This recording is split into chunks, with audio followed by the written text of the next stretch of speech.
चलिए जी, question number 2 पे ध्यान दीजिए। सब लोगों ने बना लिया फॉर्मेट, तभी मैं स्टार्ट करूंगा।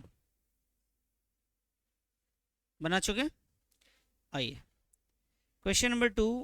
Gopinath started business with cash ₹25,000। हमने गोपीनाथ ने बिजनेस स्टार्ट किया बेटा, तो सबसे पहले इसी ट्रांजैक्शन को हम यहाँ लिख लेंगे सर। आइए यहाँ पे लिख लेंगे पॉइंट नंबर 1। इसमें लिखेंगे गोपीनाथ स्टार्टेड बिजनेस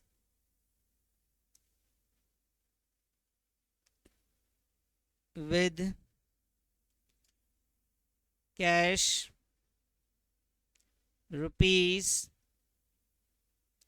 ₹25,000। ये हमने लिख लिया जी, पहला लिख लिया आप लोगों ने भी। अब आप मुझे बताइए इसमें दो अकाउंट कौन से इफेक्ट करेंगे बेटा? एक कैश और दूसरा क्या करेगा? तो मुझे बताइए कैश किस में जाकर लिख दूं? वेरी गुड, तो सबसे पहले आएंगे कैश में, यहाँ पे लिखेंगे कैश का एक कॉलम बनाएंगे कैश, और कैश में जाके आप लिखेंगे यहाँ पर 25,000। कैश कितना लिखेंगे आप? 25,000 इज इक्वल टू कैपिटल में जाके आप लिखिए यहाँ पे कैपिटल, और इसी में लिख लीजिएगा 25,000। कैपिटल में भी लिख दिया जी आपने 25,000। तो हमने क्या करा सर, यहाँ पे कैश में लिख दिया, यहाँ पे कैपिटल में लिख दिया, इज इक्वल टू को हमने इज इक्वल टू के सामने लिख दिया। बताइए जी, इसमें कोई दिक्कत है? यहाँ पे लाइन नहीं खींचना, कई बच्चे गलती से यहीं खींच देते हैं। बेटा हम ना कभी भी जैसे 3 में +2 करेंगे उसके बाद लाइन खींचेंगे ना। कभी ऐसा देखा है 3 + 2 यहाँ पे लाइन खींच दिया हो, फिर यहाँ भी लाइन खींचो? ऐसा नहीं होता ना। तो जब प्लस माइनस इसके नीचे कुछ होगा तभी हम करेंगे, लाइन खींचेंगे। समझ में आ गई बात? तो पहला ट्रांजेक्शन हमने लिख लिया सर। दूसरे पे आते, purchase goods from Shyam. Note कर लीजिए पहले, फिर सोचेंगे। सेकंड, परचेज्ड, लिखो बाबू लिखो लिखो, परचेज गुड्स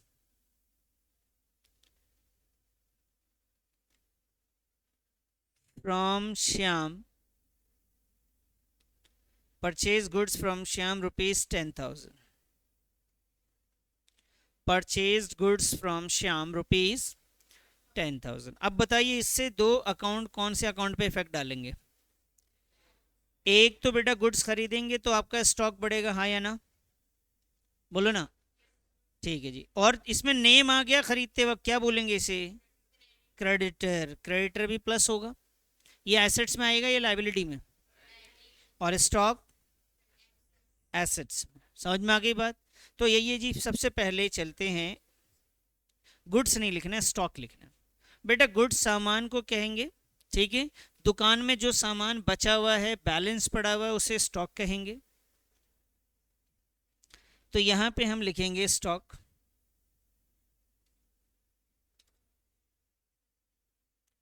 और ये स्टॉक जो है आपका ये 10,000 का आ गया।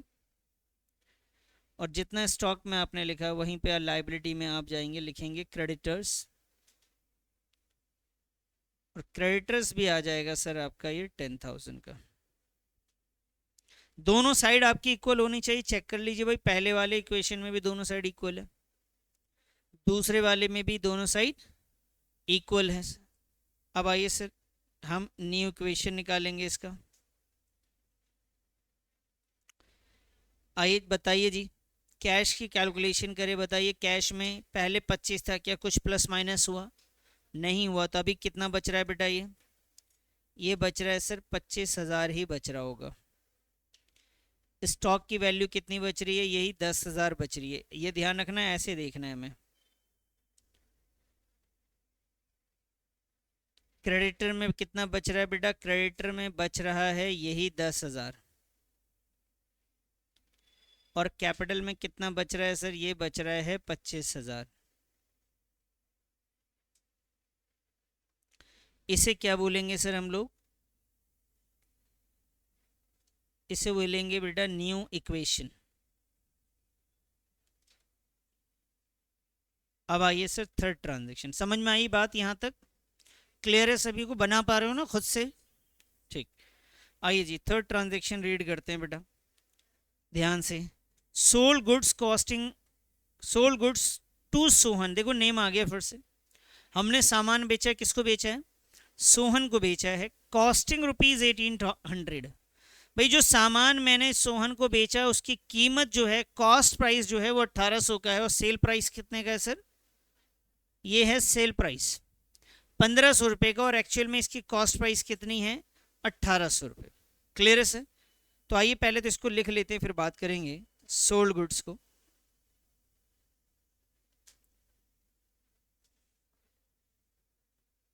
सोल्ड गुड्स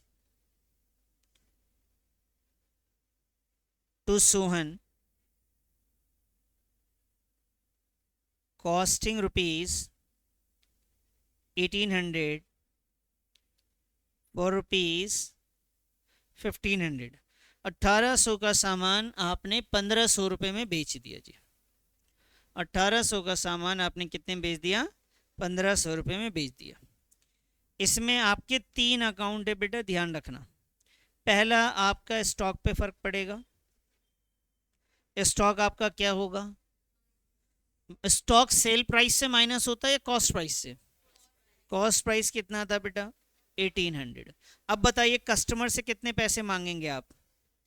तो कस्टमर को तो उधार बेचा है ना हमने, डेटर्स में 1500 आएगा। मुझे बताइए इसकी वजह से, ऐसा करने की वजह से फायदा है नुकसान है? 1800 का सामान आप 1500 में बेच रहे हो, फायदा हुआ ना? नुकसान को क्या करेंगे बोलो? कैपिटल में से माइनस कर दें। कितना नुकसान है? 300। बस समझ में आई? अब इसको यहाँ पे कर लेते हैं। आइए सर, सबसे पहले स्टॉक में प्लस करेंगे या माइनस, ये बताओ। कितना माइनस करूं? तो बाबू यहाँ पे लिखूंगा 1800, ये लिख दिया मैंने ब्रैकेट में, ये माइनस हो गया जी। स्टॉक मेरा 1800 माइनस। कस्टमर से मुझे पैसे मांगने हैं, कस्टमर से मुझे पैसे मांगने हैं, सोहन से मुझे पैसे मांगने हैं। सोहन को मैं क्या बोलूंगा, डेटर या क्रेडिटर? डेटर बोलूंगा। किधर लिखें, वो एसेट्स होता है या लाइबिलिटी होता है? एसेट्स। डेटर क्या होता है? अगर मैंने किसी को सेल किया तो वो मेरे लिए डेटर है, और डेटर हमारे लिए एसेट्स होता है। तो आइए सर स्टॉक के बाद हम यहाँ पे एक अलग से डेटर का हिसाब बनाएंगे। यहाँ लिखेंगे डेटर, प्लस में लिख देंगे यहाँ पे 1500। बताइए जी, ये बात समझ में आई आपको? ये ध्यान रखना कि ये बिल्कुल यहीं पे होना चाहिए, डेटर सीसी के सामने होना चाहिए।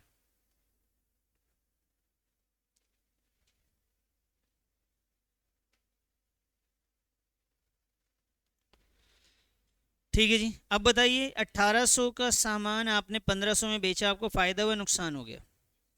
नुकसान हो गया। तो नुकसान में हम क्या करते हैं बेटा, ये भी बता दो। कैपिटल हम लोग क्या करते हैं? माइनस करते हैं। अब देखो इक्वेशन तभी समझ में आ रहा है, जो हमने पहले किया था ना प्लस माइनस, उसकी वजह से ये इक्वेशन और आसान लगने लग रहा है हमें। अब बेटा इसका बैलेंस निकालेंगे। दो लाइनें आ गई हैं आपके पास प्लस करने के लिए, माइनस करने के लिए। तो अब इसका हम बैलेंस पता करेंगे, कौन से में क्या बच रहा है।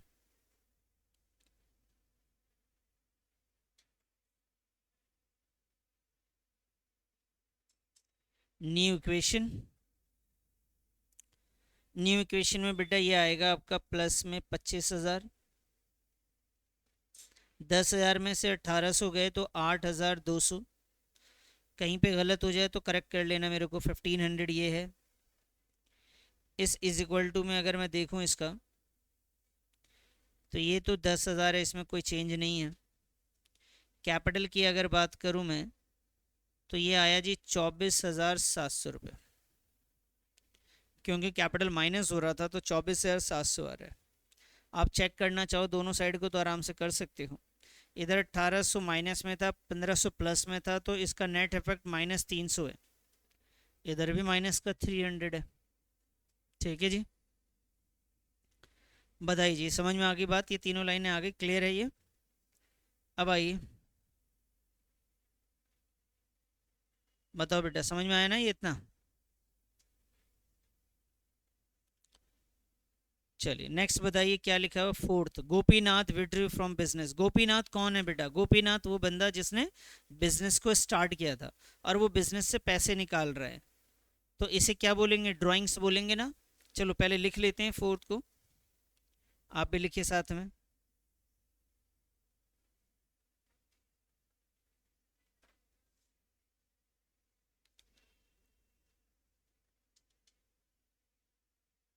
Gopinath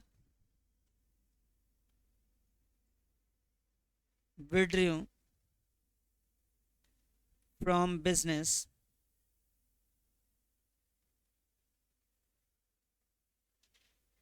₹5,000। Gopinath withdrew from business ₹5,000। आपने गोपीनाथ ने 5,000 रुपये बिजनेस से निकाले। बताओ ना बेटा, इस पे दो कौन सा हिसाब जाएगा?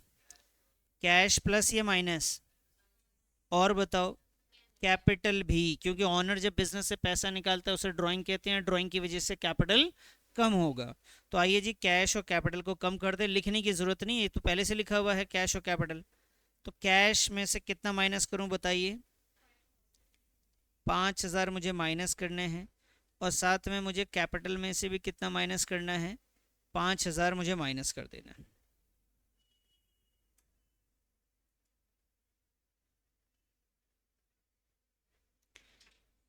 अब ये लास्ट वाला है बेटा, इसे आप न्यू इक्वेशन भी कई बार कहते हैं, और कई बार इसी को हम लोगों ने बैलेंस भी कहते हैं। क्या कहते हैं? बैलेंस। आखिरी में जब बच जाए तो उसे बैलेंस भी कह सकते हैं आप, न्यू इक्वेशन भी कह सकते हैं आप। ठीक है, आओ जी निकालो इसका बैलेंस वगैरह क्या आएगा। 25,000 में से 5,000 के कितना बचा ये? और ये तो आया 8,200, ये आ गया जी 1,500, यहाँ पे तो ये 10,000 है अभी भी, और कैपिटल में आपके पास है 19,700। 5,000 आप कैपिटल माइनस करेंगे तो आएगा 19,700।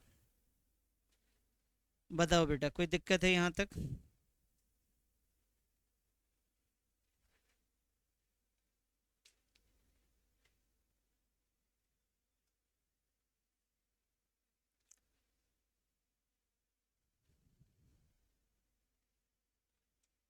कोई सवाल है इसमें कुछ पूछने के लायक जो आपको कंफ्यूज कर रहा हो किसी तरीके से? एक दिमाग में ये रखना है कि जहाँ पे कोई वैल्यू नहीं वहाँ आप चाहो तो जीरो लिख सकते हो, नहीं भी लिखोगे तो काम चलेगा। जीरो लिखने से बस ये होता है कि स्ट्रेट लाइन हमें क्लियर हो जाता है कि कहाँ पे कौन सा बैलेंस आ रहा है। चलें आगे बढ़ जाए।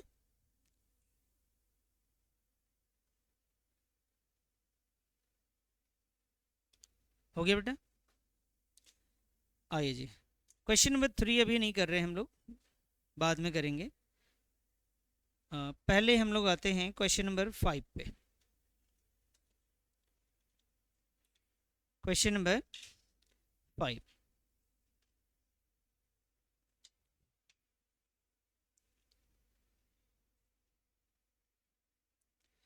आइए जी question number 5।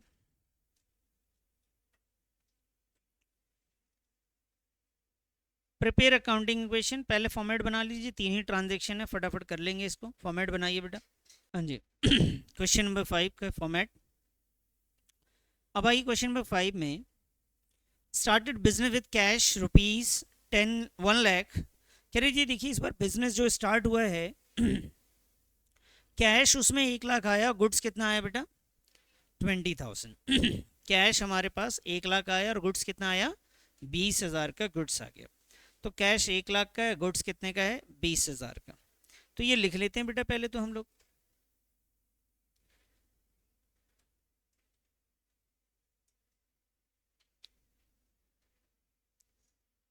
Started business with cash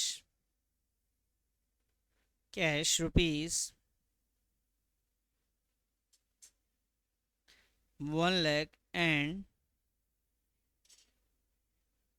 stock rupees या गुड्स ₹20,000। गुड्स रुपीज,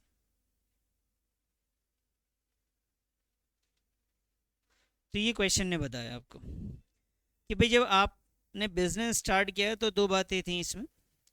एक आपके पास कैश आया, एक आपके पास स्टॉक भी आया, और फिर जितना कैश और स्टॉक है उतना ही आपका क्या आया बेटा, कैपिटल भी आया। बात समझ रहे हैं? तो बिजनेस में क्या क्या आया बताओ तो ज़रा। कैश भी आया और स्टॉक भी आया। आइए जी, एसेट साइड में आप सबसे पहले यहाँ पे कॉलम बनाइए कैश का, उसके बाद एक कॉलम बनाइए स्टॉक का। तो कैश जो हमारे पास आया है वो है 1,00,000 रुपए, और स्टॉक जो हमारे पास आया है वो है बेटा 20,000 रुपये। जितना कैश आया वो 1,00,000 है, स्टॉक जो आया 20 है, तो टोटल जो है हमारा वो कैपिटल कितना कहलाएगा बेटा, वो आ गया जी 1,20,000 रुपये कैपिटल। कैश हमारा 1,00,000, स्टॉक 20,000, तो टोटल हो गया जी 1,20,000। कोई डाउट है तो बताइए। जो भी बिजनेस में आप लगाएंगे, जितना आप लगाएंगे, कैश है, स्टॉक है, फर्नीचर है, मशीनरी, जो भी आप लगाएंगे वो एसेट साइड में आएगा, और जितना आपने बिजनेस में लगाया टोटल वो आपका कैपिटल कहलाएगा। समझ में आ गई बात? क्लियर है ये? चलिए, तो ये फर्स्ट ट्रांजेक्शन मैंने आपको समझा दिया। सेकंड वाले उम्मीद करता हूँ कि आप खुद से करेंगे। Sold goods worth rupees, worth का मतलब है cost, costing rupees 10,000 for cash 12,000। 10,000 रुपये का सामान आपने कितने में बेचा है, 12। क्या किसी पार्टी का नाम आ रहा है बेटा इसमें?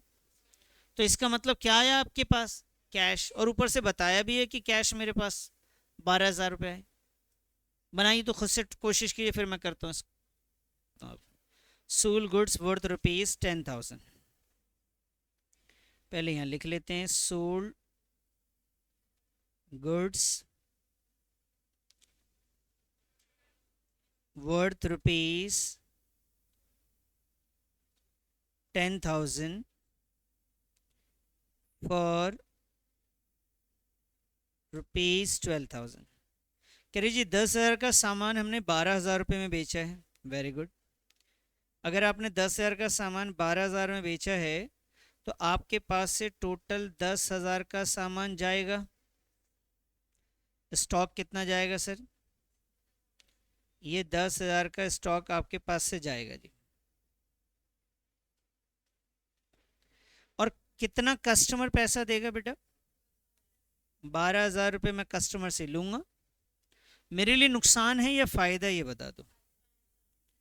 तो अगर मेरे लिए फायदा है तो कैपिटल में आएगा ना। कितना आएगा बाबू? 2,000 रुपये मेरे कैपिटल में भी आएगा। चलिए जी, अब इसके बाद क्या निकालते हैं ये भी बता सकते हैं आप। न्यू इक्वेशन, तो निकालिए जी न्यू इक्वेशन। न्यू इक्वेशन, 1,00,000 में से 12,000 रुपये चले गए, कितना आया सर? 1,00,000 में 12,000 प्लस हुआ ना, 1,12,000।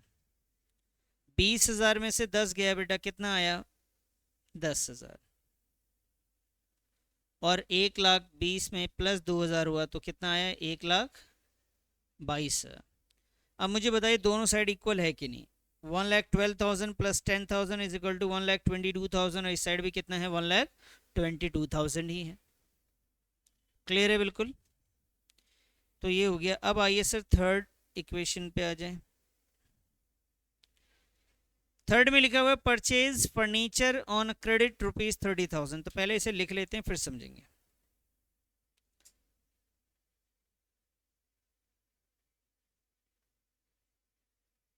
Purchased furniture,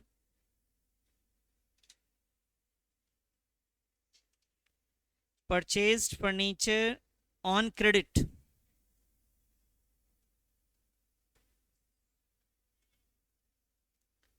rupees 30,000।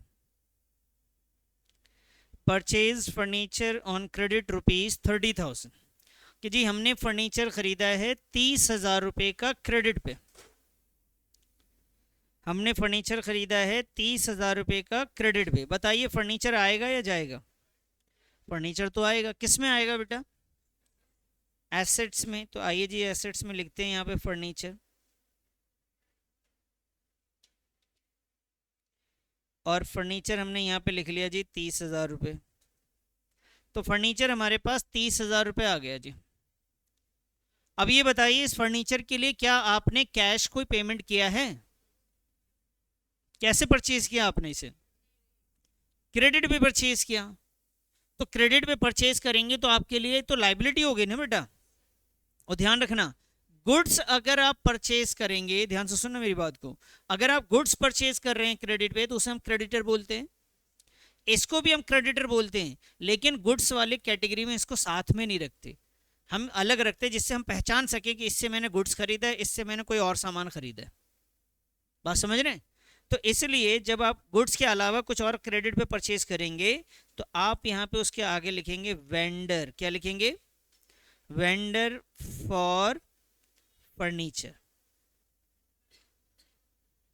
Vendor for furniture है ये क्रेडिटर ही, लेकिन हम लोग अकाउंटिंग में गुड्स बेचने वाले क्रेडिटर का लिस्ट अलग रखते हैं, बाकी चीज़ों से जो और हमने खरीदा है किसी और से वो चीज़ का लिस्ट हम लोग अलग रखते हैं। तो vendor for furniture,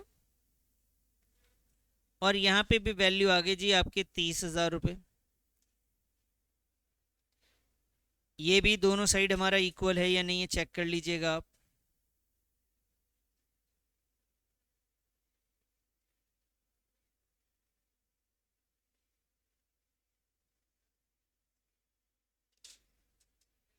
new equation आएगा बेटा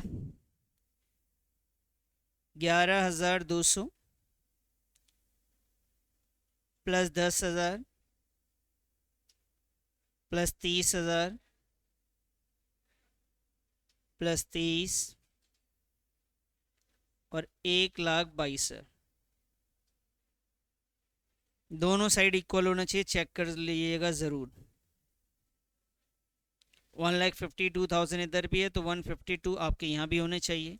जैसा कि मैंने आपसे कहा था कि लास्ट जब रहे तो उसे न्यू इक्वेशन भी लिख सकते हैं और आप लिख सकते हैं उसे बैलेंस भी लिख सकते हैं, कोई मसला नहीं इतना बड़ा। बताइए सर, समझ में आ गई बात? किधर?